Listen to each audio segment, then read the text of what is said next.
Tesseracts! You may have heard the term tesseracts thrown around a lot, maybe in a movie, for example. The Tesseract. The Tesseract is with a hostile force. But what exactly is it? Welcome to On the Shoulders of Science. I'm Ben, and if this is your first time here and you want to learn about cool and interesting scientific facts and concepts in a fun and easy to understand way, start now by subscribing and clicking the bell so you don't miss anything. Well, a tesseract is not simply a cube thing. It's actually a four-dimensional shape. Unlike our three-dimensional world with an x, y, and z axis, a four-dimensional world is a space that has four axes: x, y, z, and a fourth direction usually represented with a w or a t. But the thing is, our three-dimensional minds just can't conceive of this. There are three separate directions to move in: x, side to side, y, up and down, and z, backwards and forwards. We just can't conceive of a fourth spatial direction to move in. You might hear that time is the fourth dimension, and while that is true based off Einstein's general theory of relativity and space-time, time is not a spatial dimension, so we still don't perceive it as a fourth physical direction. So it's very hard to explain and understand something that the human mind isn't capable of visualizing. But a tesseract is essentially a four-dimensional cube. So you'll often see pictures of a tesseract that look like this. But how is this four-dimensional? It just looks like a cube inside of a cube. Well, this is called a Schlegel diagram, and it is a 3D representation of a 4D object. To show you what I mean, first think of this two-dimensional cube, a square. Now, this square exists only in its two-dimensional world.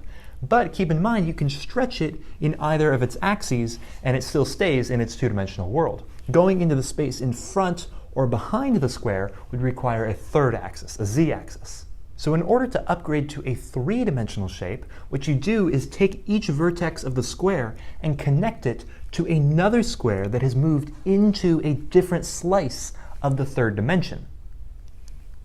So now we have a three-dimensional cube, or a cube. And keep in mind, the same rules apply as last time, except in 3 dimensions. The cube exists in its three-dimensional world, and you can stretch it in any of the 3 dimensions, and it stays in its three-dimensional world. And if you want to move into the 4th dimension, that requires a 4th axis. So in order to upgrade to a 4-dimensional shape, we repeat the same process as last time, except this time we can't visualize a 4th dimension. So instead, we draw that second cube in the same 3-dimensional space and connect it, like this.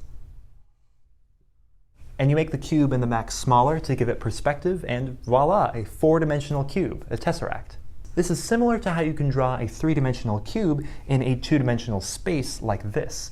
Because we're so used to 3 dimensions, we automatically visualize this as a 3-dimensional object. Except with this model of the tesseract, you can't really visualize 4 dimensions, so you just see these nested cubes.